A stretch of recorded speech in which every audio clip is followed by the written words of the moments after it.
A problem had existed for decades, causing needless deaths of women and babies in and around the Ashanti region of Ghana. Innocent souls were being lost, as explained by head of the Mother and Baby Unit of the Komfo Anokye Teaching Hospital. On a bad day, we can lose 6-7 babies.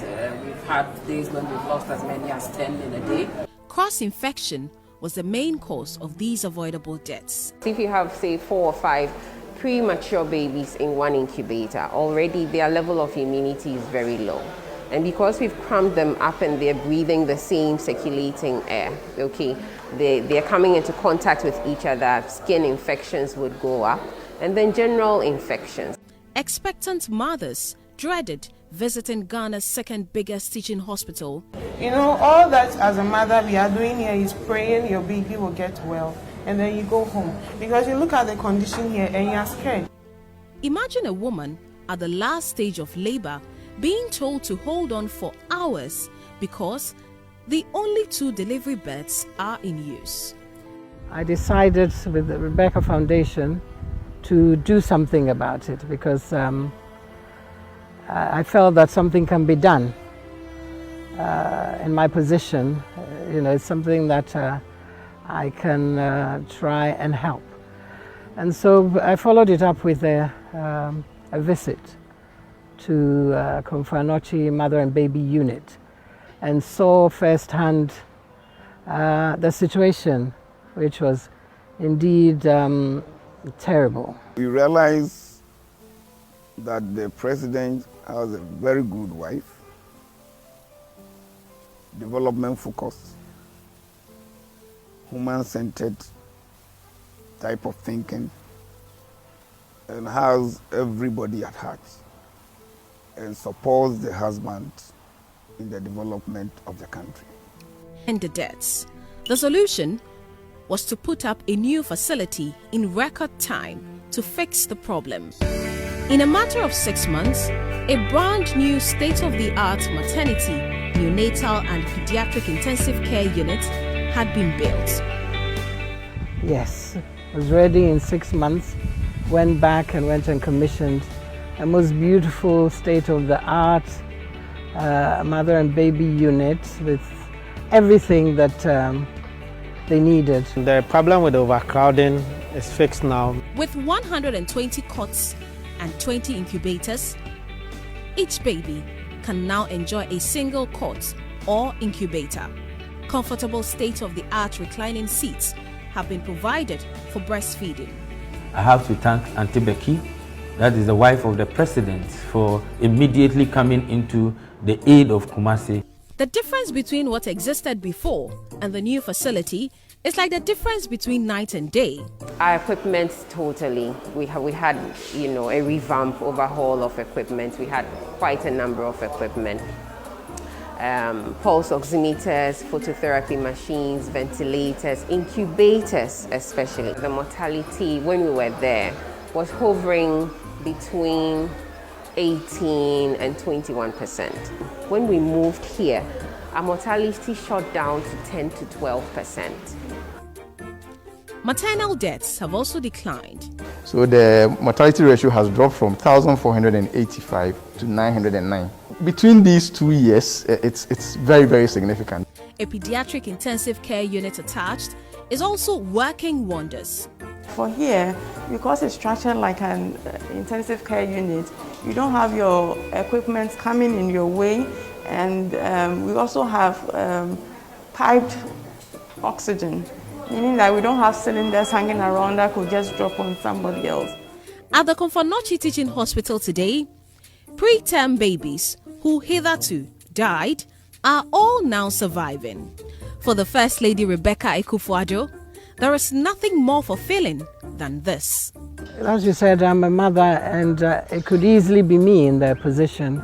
And so I'm happy and humbled by it. For us as an institution, it came at the right time, and we are glad that through the instrumentality of multimedia and with the benevolence of the First Lady, we were able to get this facility. The Ashanti region is very, very grateful. Madam First Lady, Auntie Becky, as you are popularly called, Ashanti region is very grateful to you. Otumfo, Asante Hene, the chiefs and people of the region, the MMDCs in the region, especially myself, we are very grateful to you.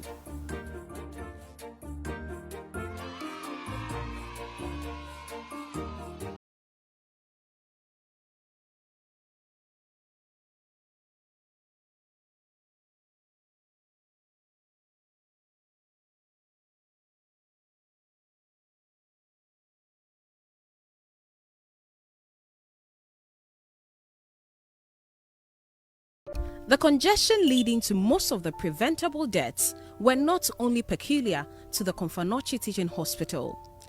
Ghana's premier healthcare facility, the Korlebu Teaching Hospital, also had its challenges. Serious congestion at the hospital's pediatric intensive care unit caused countless preventable deaths. If a child came in and the child required certain help, and by help I mean maybe extra care in order to make sure that the child pulled through, we just didn't have it. So sometimes we could just watch a child die just when, because we are at our wits' end, there's nothing that we could do.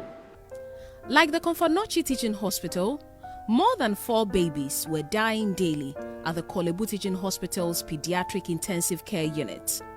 I think Korlebu saw what had happened in Kumasi and came and spoke to me and, you know, tried to get me to also do something about a pediatric intensive care unit.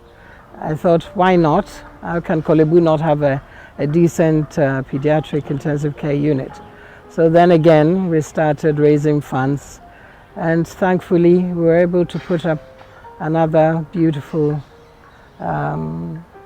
pediatric intensive care unit for Korlebu. I always refer to the First Lady as my mom, so I'm not surprised she's doing this.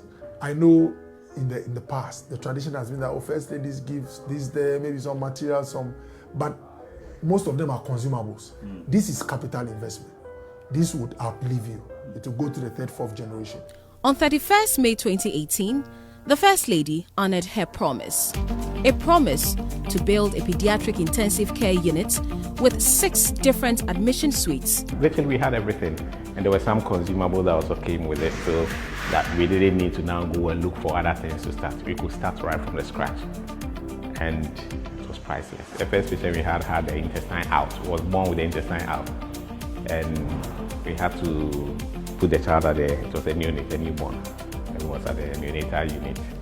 Stay there till the intestine went in, and then we discharged the child. I mean, what beats that?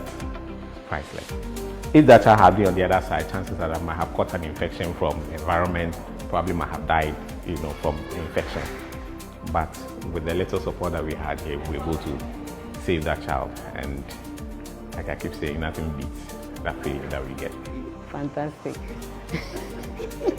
We are grateful to the First Lady for putting up this unit for us. The First Lady has given a signal that when you are given opportunities to serve your people or to lead, you can use it to solve a problem. So since we opened this place, we have had a total admission of 137. So if you look at it, this is 137 children who required intensive care, who otherwise nobody knows. Management and staff of the Korlebu Teaching Hospital are grateful to the First Lady. You know, she's shown the true quality of a mother, someone who cares. And I think this is something that our women can learn from. In fact, she's raised a very high bar, set a very high standard, you know, when it comes to First Ladies. You know, we've had previous First Ladies who also done their bit, but this kind of intervention where you deliver such high level, you know, quality, you know, projects, it's really, really commendable. And I think it just portrays, you know, somebody who's got a heart for the underprivileged and the suffering, because these places like the pediatric ward and some of these maternal and child care issues have been with us for so many years. And, people have heard about it, but nobody has really taken it upon themselves to really make sure that they deliver a solution, which is quite comprehensive like this. So I think, we are grateful to have someone like that who is advising the president. And I think our women should also take a leaf from her example. It really makes me happy that I've been able, in my position, to have done this, to save so many lives. And as a mother, once again, I put myself in the place of these women who go through a terrible inconvenience of a situation in the pediatric intensive care where everything was in a bad state. And so, yes, it also makes me very happy and proud.